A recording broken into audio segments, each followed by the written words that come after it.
You just now tuning in. Hit the like, hit the subscribe, and hit the bell. GMS fam, the green room.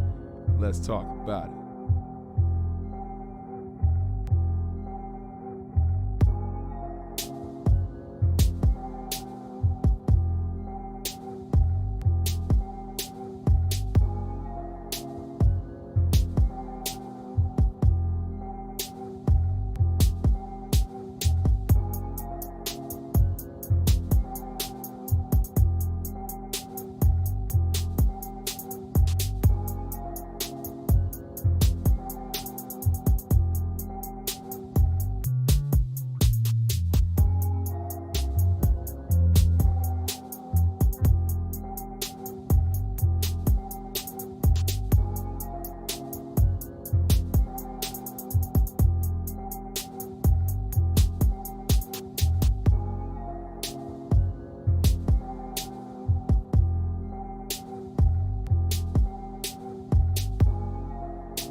Hey, yo, GMS fam, the green room. Welcome back to the GMS show, man. Happy Monday. We are back with another week, man. I appreciate everybody pulling up already. Shout out to the GMS fam. We got Broadway, Joe Club, Joshua Pay, LP in the building, Anarchy 169, CDT Beats, my guy Marcus Speaks, who joined me yesterday on the show. Shout out to him, man. Make sure you guys subscribe and go follow him. Trey979. I see my guy Amir in the building.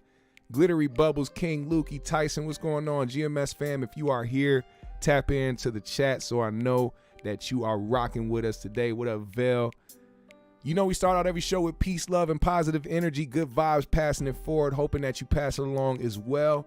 And I just want to let y'all know, man, I really appreciate everybody who continues to pull up and show love and tune in to the live show, man. It means so much to me, and I appreciate every single one of you. And I hope you guys stay for the remainder of the show because we got a lot of shit to talk about. And the first thing, of course, that we're going to get through is this Kanye ordeal. And I want to be very clear that anything that I have a problem with that Kanye said does not mean that I ignored the truthful things that he said, because I'm seeing a trend of things. There are certain people who are naming off some of the things that Kanye has said as a way of voicing their opinion about their distaste for it. There are certain people who are like, oh, you were only paying attention to the George Floyd shit or the White Lives Matter shit, not paying attention to the real shit he said. No, it's not even that. You know, I think the problem is that you don't have to say wild, outlandish fuck shit to get a point across, to say some real shit. Kanye said, and this is what I'm gonna start with, because a lot of people, they don't like to pay attention when you start with the negative things first. So let me just say the things that I did agree with. We do have a predominantly Jewish culture that makes and benefits the most off of black culture. When it comes to who owns the record labels, who are the heads of these corporations that come in and throw ad dollars or sponsorships to different artists or different entities, black entities, so that they can make money because they know that black people push the culture. How he feels about his family and wanting to actually have a family dynamic and wanting to be able to, because you got to understand, I have a daughter myself, so his idea, and not even just in the church sense or in the Christian sense, more so in the father sense, knowing that, you know, you want your child to be protected in a world that is raising kids via social media. That's something that I wholeheartedly back Kanye on, because I don't want my daughter growing up in a society where she feels like she has to mimic what she sees on the internet to validate herself, or seeing a Kylie Jenner or Kim Kardashian and seeing these people and thinking that she has to change how she looks to be able to coexist in society with other human beings. Not feeling like you got to go to TikTok and make videos because that's what everybody's doing. I believe in that. I really believe in that. And I think Kanye, and I really believe Kanye wants the best for his kids. His relationship and him wanting to be in a marriage with Kim Kardashian, I can care less about. I don't give a fuck about none of that. When it comes to when there's children involved, I care about that the most. And when he speaks on his children, there's nothing that tells me that Kanye doesn't care for his children or he puts his children in harm's way. So if there's anything going on to where, you know, Kim is intentionally not giving Kanye time with his kids because she's afraid of him or what he's gonna do, I think that's bullshit, and I think that Kanye doesn't deserve that as a father. He can also go about talking about the Jewish community and the things that they own and what they do, and being, you know, quote unquote jealous of what they do and their progress and the money that they make and everything like that, without having to attack the community as a whole. And even if he isn't attacking the community as a whole, they feel that way. And if anybody has a problem with me saying that, I look at it from a standpoint of when there's something said about our community. Now, I'm not playing the oppression Olympics, so I'm not finna talk about what we went through versus what Jewish people went through. That's not the point.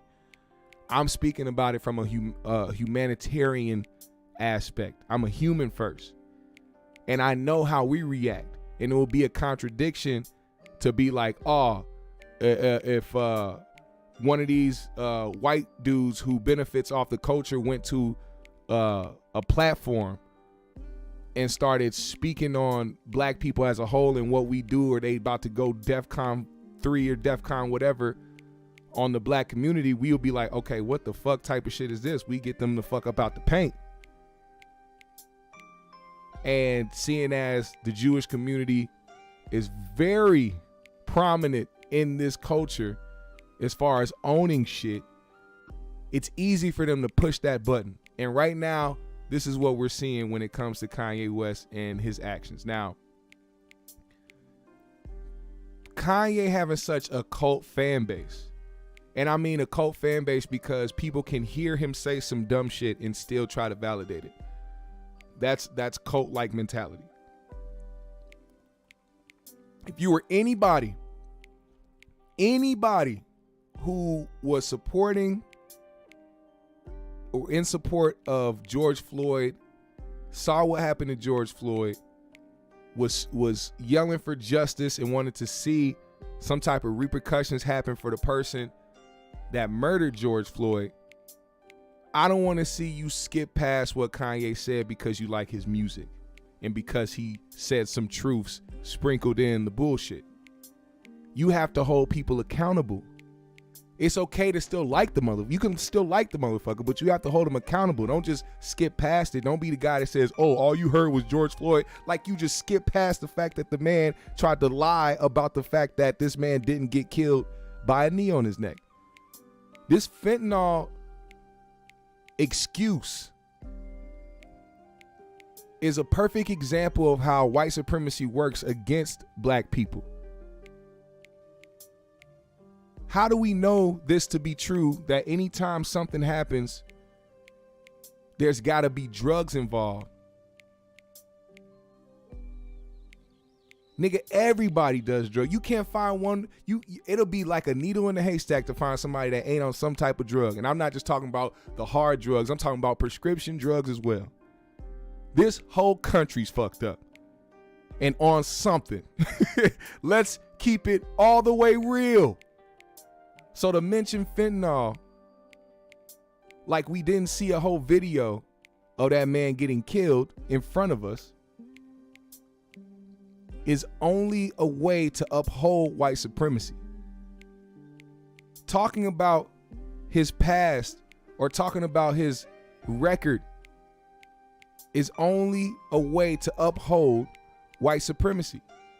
There was no violent crime that was taking place. See, that's the one part that people love to escape. You talking about fentanyl, you talk about his past arrests, you talk about the things he did in the past, but when we talk about that instance, that situation specifically, nobody can talk about anything violent that happened that would bring the police to do what they did.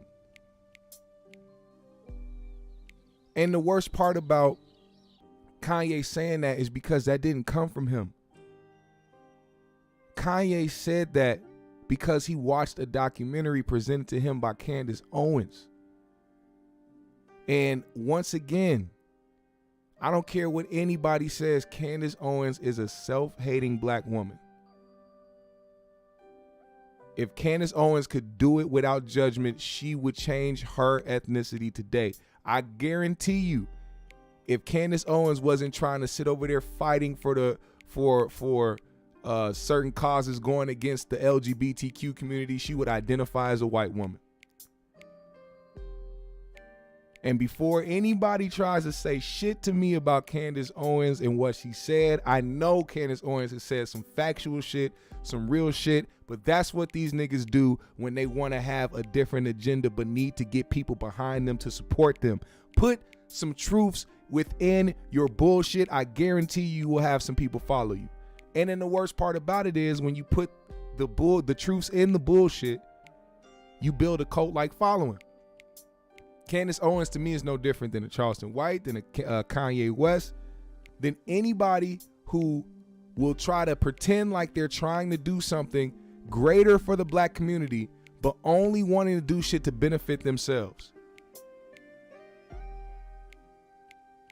Now, I have to say that one thing is important to me. One thing I thought about recently is that when we talk about what people do for the black community and what they've done and what they've contributed, a lot of people like to look for the money aspect. Like, what did you donate? Did you build did you build something for them? Is there something where these young children or young teenagers can go besides staying on the street all day? Like, these are things that you think about. But one thing that struck a chord with me is thinking about the fact that our problems don't start with the lack of boys and girls clubs and the lack of housing and the lack of different opportunities around us. The problem is a mental problem. We have to fix the mentality. And every time it seems like somebody is starting to try to fix the mentality by bringing common sense and bringing up certain points and talking about the real shit that's going on in the community, they will fuck around and do some shit that will uphold white supremacy and have these same racist motherfuckers use these black people's talking points to create and to push their own narratives against us.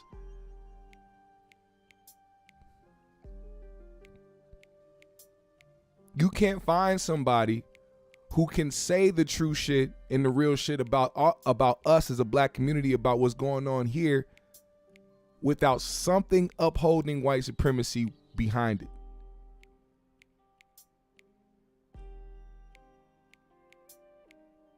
Why can't Candace Owens tell y'all that you don't have to vote Democrat without having to make a whole documentary discrediting the life of someone who was murdered senselessly for no reason? That is somebody who is actively against black people while trying to make you believe that they're with you. And it sucks that this person got a hold of Kanye, because now I don't know if y'all heard, Kanye just bought the social media app Parler. I think that's what it is. And for those who don't know, the CEO of Parler is Candace Owens' husband.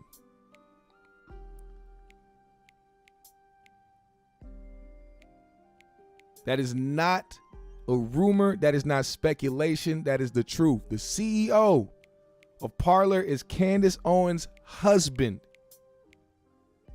So she got into Kanye's ear knowing that Kanye is not mentally well, but also a billionaire. Oh my God, the strategy is unmatched.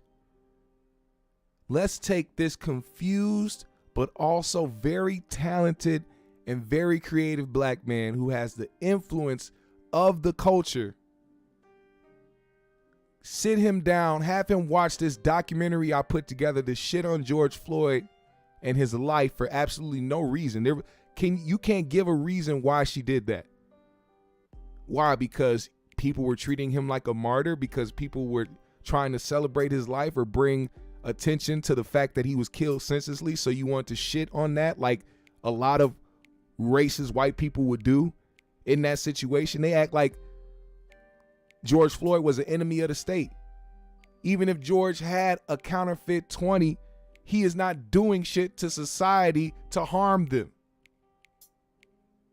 A fake $20 bill is not about to hurt anybody in society at all.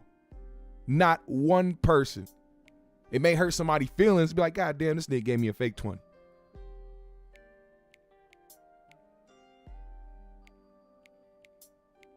But because she saw how black people were upholding George Floyd, she felt the need to combat that with every bit of her being. Then to use the one autopsy report that tries to mask this as an overdose. Like, oh, wow, all just out of nowhere, George Floyd decided to overdose when he had the police on him. Just out of nowhere. It was just, oh, well, this is the time. All these motherfuckers is around me. It's time to die.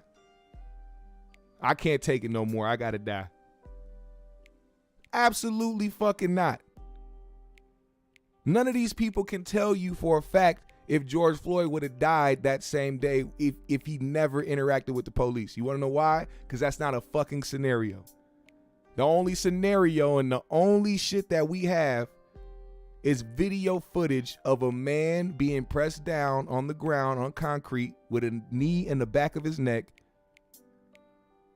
and then him losing consciousness. There was no clips. It wasn't edited. It wasn't doctored. They didn't extend time. They didn't slow it down to make it look like he was on there longer. No, that is in real time. That's really what happened. And he is paying the consequences for it. And that's what I have to get off my chest with the George Floyd shit. Something that I know Kanye isn't paying attention to for real, because somebody like Kanye isn't really paying attention to the real world the way that we think he is. Y'all got to understand, a lot of these people are disconnected because they're way too engulfed in their own shit. I know y'all remember Lil Wayne talking about saying some shit back in the day, or not even back in the day, it was recently, but still a few years back, talking about how he doesn't see color, or it was about how a white man came and saved his life after his dumbass shot himself in the chest. Talking about all the black officers walked past him. First of all, I want to know how many black officers are in New Orleans. Second of all, what if those people that ran past you was looking for somebody who possibly shot you because you're 11 years old, and they didn't think about the fact that you shot yourself? Maybe there was somebody else they felt was in the house. I don't know. That's all speculation. That's neither here nor there. But my point behind that is a lot of these guys don't even realize or even pay that much attention to society like that. They're not tapped in like that. So when they come out and say outlandish shit, don't get surprised. They just not paying attention to society the way that you think. Now, N.O.R.E, I saw N.O.R.E bragging a lot on Twitter, man. He was bragging a lot. He was being very, very braggadocious. Bragging about the views. You know, yeah, we did it again. We can't be stopped. We got more views in the NFL. All this other shit. He was just going in, bragging, saying this shit, right? But here's the thing.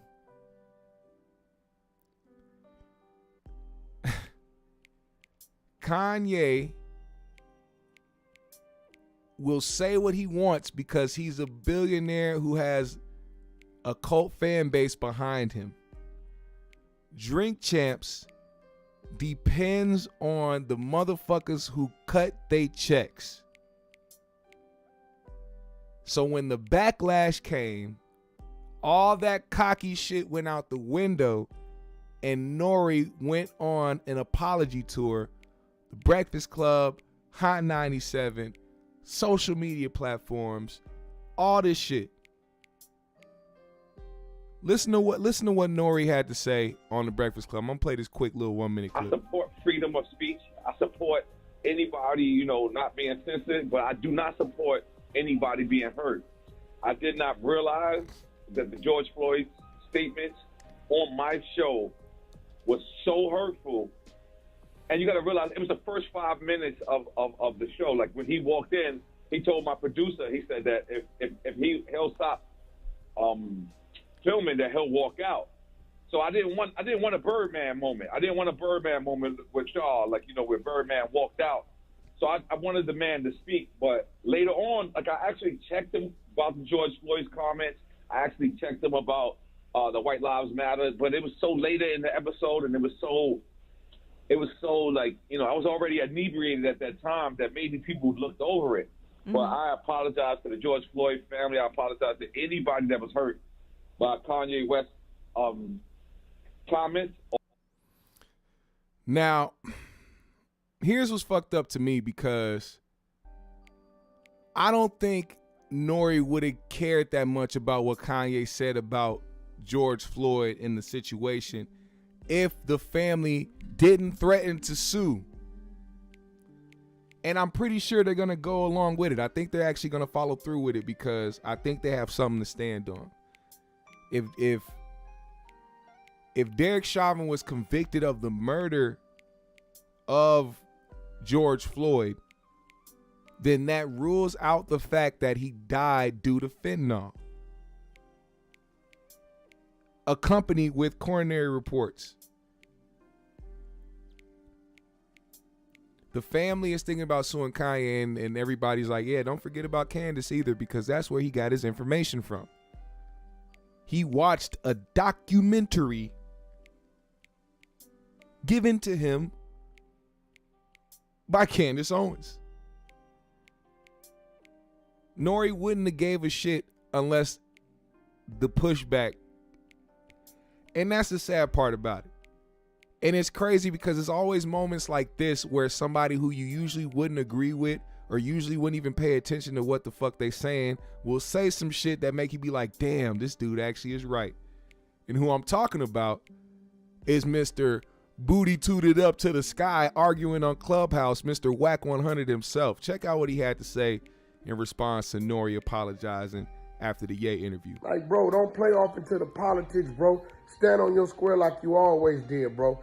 You didn't have no problem with that man speaking his opinion, because it was his opinion. Don't let him put it on you. Tell him address Ye. You there to ask a question and get a motherfucking answer. You ain't the judge and jury to that, but don't flip it, bro.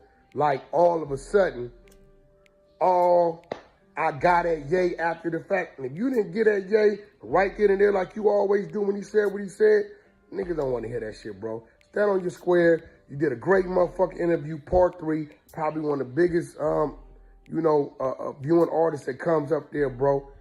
Don't act like, well, I done got 3 out of him. I don't need him no more. Fuck him. Nah, bro. Stand on your square. You ask the questions, they get the answers. That's it, bro. Like, bro, don't play off into the politics. And I have to agree. Surprisingly, I have to agree with Wack 100. Because I would rather somebody stand on themselves doing some shit than them trying to act like, oh, we didn't know it was going to be like this. N.O.R.E. has said before in the previous Kanye interviews that he can't control what Kanye says. He said that.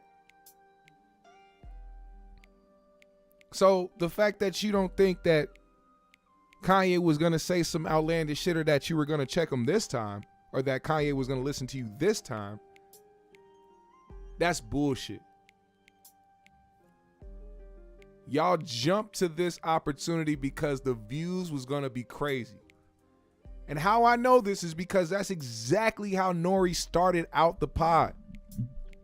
You think N.O.R.E. started out with, oh, there's a lot of things going on. There's a lot of things that Kanye has said that's been stirring up the media. We want to be able to give him a platform so that he can clarify his statements and so that we can get more clarity to where he's at and what he means by certain things that he has said online or things that he has done wearing white light, all this shit. It was a different way. And I'm not expecting N.O.R.E. to do that because N.O.R.E. fucks up his intros every goddamn show. But how he started this shit out was by talking about how the views went crazy. The views.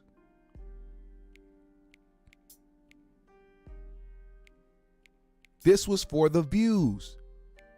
And surprisingly, it stops being about that when niggas get threatened to get their platform taken down or when they threaten to get sued.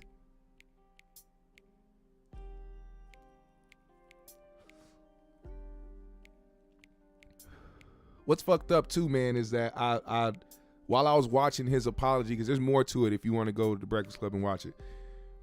Listening to his apology, Charlemagne said, he's like, here, he said, I don't want to be that guy, but I have to say it. He's like, N.O.R.E., you know I fuck with you, but he said, but I told you 2 days before this happened not to do it because it was not worth the trouble. And the first thing I thought about was somebody like N.O.R.E. hearing that and be like, oh, Charlemagne hate me. He don't fuck with Kanye West, so of course he gonna say don't do it or blah blah blah all this other shit. Nah, I think Charlemagne knows a thing or two about doing some shit just to do it. And the backlash that'll come from it. And on top of that, they're business partners. So Charlemagne definitely didn't want that to come back on the Black Effect Network, which the Drink Champs podcast is a part of. Revolt, all that shit. Told my man not to do it because it was not worth the trouble. Not because Ye's crazy, because it wasn't worth the trouble. He knew trouble was going to come behind this.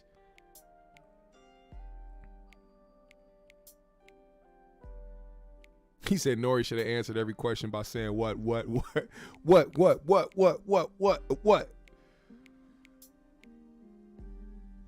else was I was gonna say something else. I had something else on my mind. With the Candace shit. You know, everybody knows about Candace, what happened to her in college when she was being racially discriminated against or had racist shit happen to her in college, and she called for the NAACP to come help her out with that situation. This is facts. This is documented. She be having little excuses for that. But when it benefited her, she used black people and used the NAACP and used the same people that would say Black Lives Matter to help her get out of a situation or to prevail in a situation where she felt like she was being racially discriminated against. I don't want to hear shit about what she has to say in regards to the black community that she definitely in her heart hates. She is a self-hating black woman. And so let's talk about real quick before we move forward, because we do got to talk about the Pierre and D'Lai shit. I'm not going to have a super long show today. Free speech in America. I think it's common sense now that free speech in America only consists of talking points that higher ups agree with. If it's certain rules and regulations put in place by the powers that be, whatever culture, PC culture, whatever is in place right now, please understand that's your cap on free speech. Anything else you have to say, you will pay for that and get repercussions for that, because they do not give a damn about what you believe in as long as they can be comfortable and have their own narratives and own shit pushed on society. I agree that you can't just come at an entire group of people or try to threaten an entire group of people. That's just stupid. It's asinine. It's not smart. But niggas should simply be able to say shit like, yes, there are Jewish people that run certain entities and they make money off of the blood, sweat, and tears of black entertainers out here without being labeled an anti-Semite. Or you should be able to have the conversation of, that Nick Cannon had on his podcast without having to get threatened to have everything you worked for over the past over 20 years, well over 20 years be taken away from you. Nick Cannon has done a lot of shit by the book. Nick Cannon has done a lot of things that has helped a lot of people, put a lot of black people in position. So of course, his spot was still threatened to be taken, no matter how much money he has accumulated, no matter how many jobs he has, no matter how many TV shows he hosted, no matter how much his brand is prominent, you will still be dealt with out here, even if you said some shit like that. And we know Nick Cannon didn't say anything disrespectful when it came to the Jewish community, but if you say anything at all that's not in favor, you can face repercussions. So free speech, man, we got to stop thinking about free speech as something that is a real thing in America. It's really not. It's really not. Yeah, you can say whatever the fuck you want, but please understand that they will still try to send repercussions your way for saying things that go against the machine or go against what the culture is at right now. My man said, ask Alex Jones if speech is free.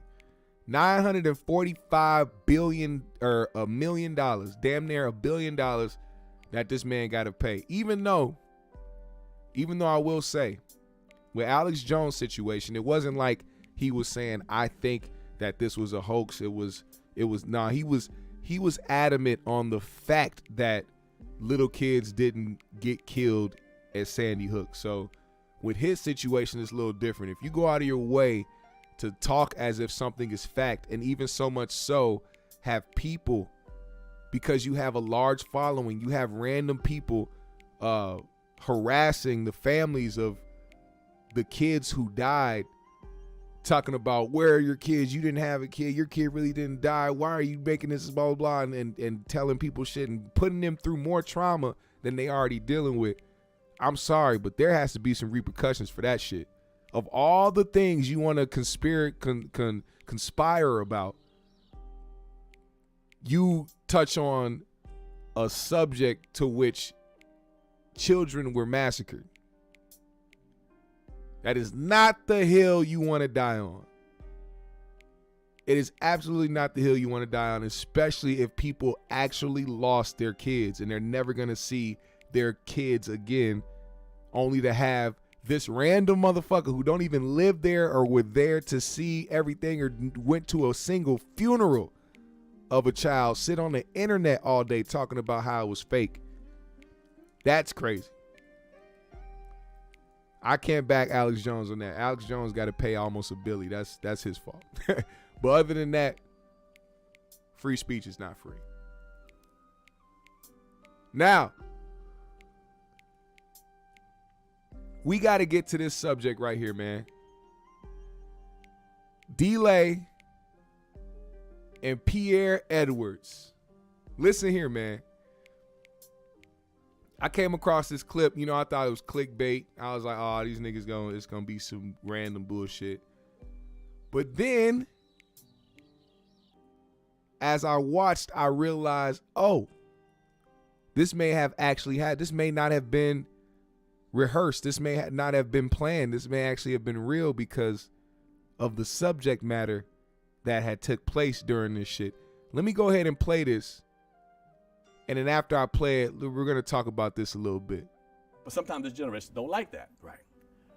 I'm always down for an artist. You know what I'm saying? I'm going to tell you right now. I'm going to fight for artists. Right. Be it the skit wasn't good or the joke wasn't good, I don't give a damn. It's art to me. And I fight and I live and die for this stuff, man. Right. You know what I'm saying? And some people feel like if I don't like it, it ain't art. No. It's just art you don't like. Right. You know what I'm saying? A la the Ari Spears situation, other situations. I heard, you did some funny thing about transgender. You went back and had.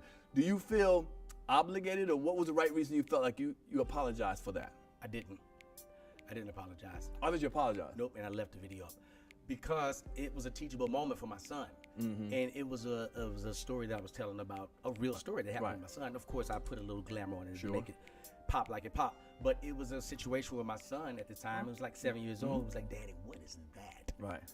You see a man with, he's got a dress on and he's got the full beard. He bearded up, and my son is confused. He don't know, and I'm joking with him. I'm like, "Oh, son, that's a transformer."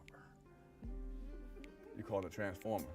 He was like, "What?" I said, "A transformer." He was like, "Daddy, I don't. He doesn't look. That's deceiving." I said, "That's why they call him a Decepticon." Wow. And it was so you made a joke about that, right? And it's just a joke, you know what I mean? And it just goes on to me explaining to my son, kind of trying to, in my own, humorous way of what it is. But my son, now 15 to 16, I told him at that age, hey, listen, this is a different world. You have people that identify as how they want to identify. I can only teach you from my knowledge within my household.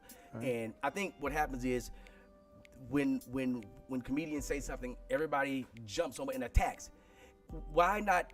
If I'm coming from a place of I don't know, I'm let's blame it on my ignorance. Right. Why can't we have a conversation? Why does everything immediately go to he doesn't like us? Right. That's not true. Now look, real quick before I finish that, man, D'Lai has a hell of a point. Because what's happening right now, what I'm catching on to is that people want I feel like there's a part of the LGBTQ community that doesn't understand that they, regardless of them trying to find acceptance or try to have people understand them, they are further confusing straight individuals or people that don't fully understand what's going on. So if I'm a comedian and I'm making a joke about a certain community, mind you, I make jokes about everybody, black people, white people, Hispanic people. I make fun of straight relationships. I make fun of straight people. I can make fun of gay people. I can make fun of trans people. It's just that simple when it comes to this comedy shit that people try to make so difficult. And when a comedian says some shit, instead of people either ignoring it or laughing it off or being like, you know what, that wasn't funny, leaving it alone, they try to cancel a motherfucker. They try to send somebody out of they try to ruin somebody's career. Simply having a conversation with somebody, you can find understanding, especially if the person you're talking to is willing to listen and understand. We don't even know each other. That's a new group of people that we're being introduced to. I don't teach my sons to dislike anybody. You know me, you've been around me, anybody that's been around me, like I get along with everybody. I don't know what to say no more. What is it a they? Is it a we? I don't know what to say. Right. So instead of canceling people, I think we need to have more dialogue. Come on, Let now. me know where you're coming from, because you know I'm not coming from a malicious place. Did that transgender hear you call it a Transcepticon or whatever it was? Did they hear? No, hear you? No. You didn't hear it? No. I made sure I didn't hear that. I don't fight a transgender in Miami.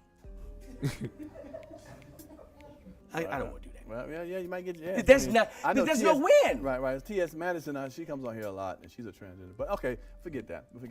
So that was telling right there. That was telling right there. That was telling about how Pierre felt about the way D'Lai described how he feels about the transgender community, or him telling a transgender joke. him even bringing up T.S. Madison in the first place, like he wanted to go somewhere with it, or like he wanted to defend a point, or like he wanted to, I don't know what that was, but it's weird that he even brought it up. It showed that he was a little bothered by something, which explains the transition, pun intended, of how this went down. What's that event about you and Billy Sorrell? You know the situation with him and But you. I thought we already spoke about that, and that was something on the side, and we had more stuff to discuss. I don't. All right. No, but I don't. But I just What I'm saying is you're not holding your word because we. You know what I mean? You feel what I'm saying? You see what I'm saying? Like, if we're gonna do something, let's do what the protocol. All right. My thing was more about y'all two. Did y'all make amends of it? That's all. You seem like you still doing it, nigga. You don't keep doing the shit. Let's just let the shit go. You know what I mean? If we had a conversation and we agreed on something, you can't, as the host, take it to another place. Now you being disrespectful, and now you're gonna make me have to be disrespectful. I don't even want that. The shit been going good, but now like, you know what I mean? I wonder if D'Lai does Booger Sugar. I mean, I know Billy does, or Billy says he has before. You know, he's kind of put it on his shoulder, put it on his sleeve. You know, wore it on his sleeve and let people know he does the bumps. But D'Lai's mannerisms kind of give me that Bumpy Johnson, you know what I'm saying, type of vibe. But who knows? Maybe it's just his mannerisms. But I've seen a lot of people off the white girl, and I'm not judging. Coke is a very casual drug.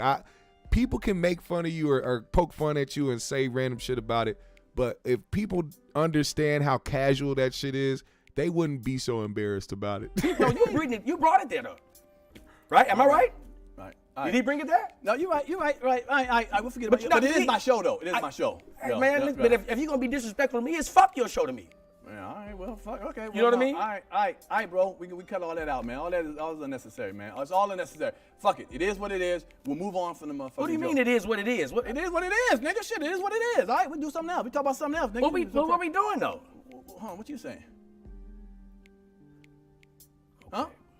You done changed the whole dynamics of this. So either I can leave this motherfucker and just, you know what I mean, however you want to do it, or we can get it in however you want to get it. How about we reel it to them? Because I'm definitely with it. So that's what happened. That's exactly what happened. Now, I don't know how to take that situation. Hopefully they hashed it out behind the scenes. You know, we're not here to kick up dust or to continue on a beef. We're just here to speak on what happened because it was posted. That's another thing. People will post some shit knowing it's controversial and then get mad when somebody speaks on it and be like, oh, you trying to add fuel to the fire. It's like, nigga, shut the fuck up. You motherfuckers talking about the shit. You motherfuckers did the shit and you posted it to the internet. Shut up.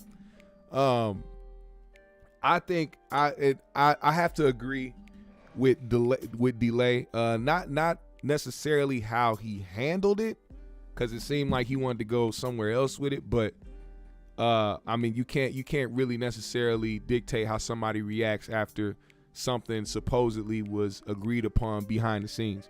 If it was talked about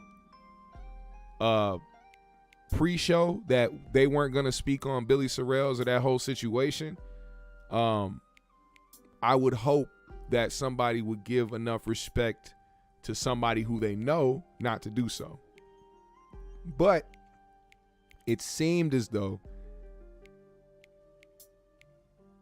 Pierre did it because he felt some type of way about the transgender jokes. And given recent activities and the back and forth with T.S. Madison and, you know, currently or recently squashing the beef with Corey Holcomb because of all the shit that's going on, and, you know, Pierre intentionally inviting T.S. Madison on just so he could try to stir some shit regarding Corey because he knows how Corey feels about the trans community. It seems as though he is fighting for something. Yes, this is the dude that Billy claimed topped him off. So I'm not gonna just say that I feel like he was doing blow. Maybe here's the thing. When I see people with mannerisms like that, that's the first thing I think about, because I've seen a lot of people do that, and they inevitably be off the shits. Maybe he is high energy. Maybe he was blindsided by the fact that he asked him that question while they were recording, and he just didn't. That's just kind of how his mannerisms were. But nonetheless, I can't respect that move by Pierre to do something like that. And then on top of that, still posting it, but knowing that, okay, this is going to cause controversy. This is going to get people talking. It's going to have views. It's going to do this and that, and still doing it. It kind of exposes more of your character. And it's a shady move, man. We know what happened with D'Lai and Billy Sorrells. Them niggas done talked about it enough. Billy claimed he lied. So regardless if you feel like D'Lai actually topped the nigga off or not, the nigga that said he lied. So you can only take from the source what you take from the source. And seeing as Billy was the source, we have to take his word for it. And I think that this is something that, we get stuck on as a community when we have certain entertainers, and it brings a cloud over them. What could have been a very dope interview, could have had a bunch of laughs or showed people a great side of D'Lai, turned into controversy, which is something that we eat up more than actually supporting motherfuckers who do shit positively or actually have the talent to produce content. Like I said, I hope that, these brothers worked it out behind the scenes and let that shit go, or maybe they can talk about it, because it did happen on the internet. They posted it, so clearly people want to know how that ended up. That's another fucked up part. Like, people, this is how people be doing shit for a certain reason, not even because this shit is really real to them. You leave people on a cliffhanger. Like, oh, did these niggas scrap? Did these niggas fight? How did this argument end? Did they make up? Did they talk it out? What happened? It's like they want to leave it up to speculation to the public because they know that's how it works out here on the internet. The internet is a weird place, man. The internet is a very weird place. Speaking of it being a weird place, rapper YK Osiris, man. I don't know if y'all saw that video, but he posted yesterday on his Instagram story that he felt like ending his life. He don't want to be here. He said he want to kill himself because of, people not fucking with him like he fuck with them in the industry. And something stuck out to me because, like, I see how people first react to shit. Like, people's first thing they do when they see something is, like, think about the first reaction instead of actually listening and taking in the information and, like, responding with a human response. The first thing I seen somebody say, oh, this bitch ass nigga he trying to end his life because niggas don't fuck with him, because rappers don't fuck with him, because Drake and the baby don't fuck with him. Nigga, you got money, you got blah, blah, blah. And then somebody replied with something so simple, and it just crushed everything that they said. They're like, niggas in their life over regular niggas on a daily basis. People do that type of shit to themselves on a daily basis over regular people. So talking about whether it's a rapper or entertainer, whoever, as if it minimizes somebody's or whatever they're going through, or what type of mental health or mental illness that they dealing with, it's irrelevant. We don't know what that young man is going through. We don't know what he's dealing with, regardless of his position in life and what he's been able to accomplish as a young artist. I mean, isn't it? I mean, by now, by the trend of things, by how life has gone, we have been taught that money and fame do not buy you. It can't bring you happiness. It doesn't equal happiness. There's a lot of depressed ass motherfuckers out there who are contemplating life, who have millions of dollars in their bank account and can do whatever they want right now. You have to find peace in yourself. You have to be aware. If you can't find that inner peace or that self-awareness and have that love for yourself and genuinely build a love for yourself like this, is not going to work for you no matter what you accumulate in life. No matter what your relationships are, no matter how much money you make, no matter how much material shit you have.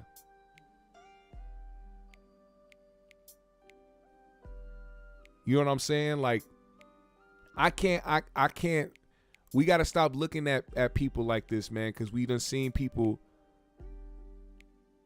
off themselves who we felt were in a position in life that we would have died for ourselves. A position that we would love to be in.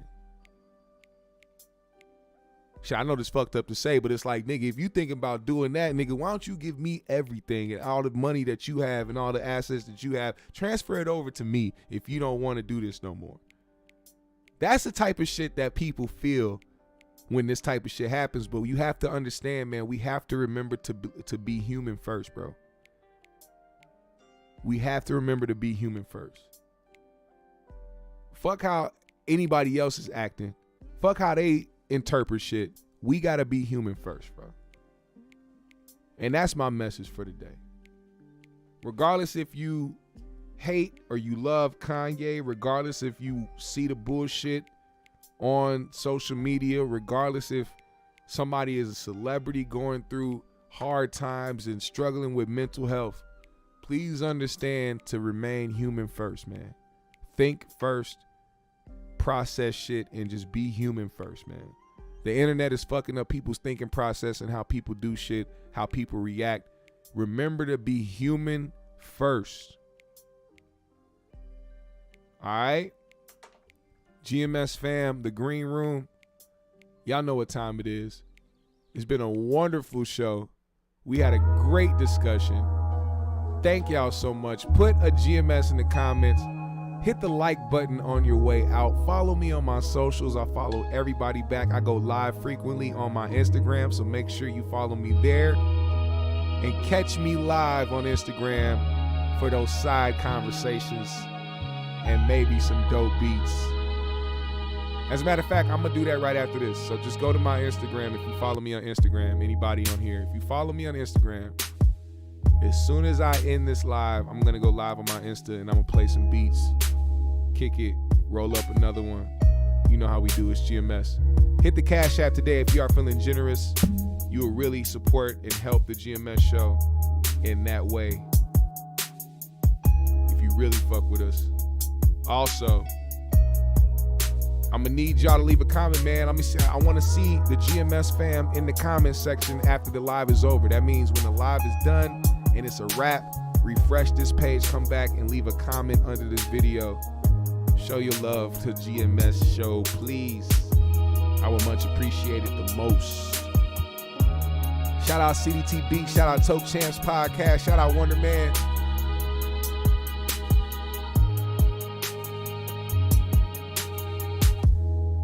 Shout out my guys, my GMS fam, the GMS ladies. Shout out to the Queen, shout out to King Lukey, I see you.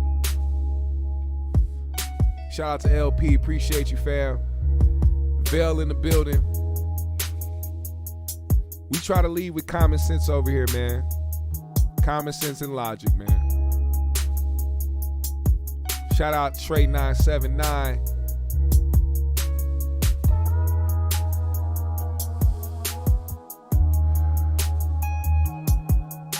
What up, Marcus Speaks? C-Mo in the building. Infinite Umbra in the building. Peace out, my G.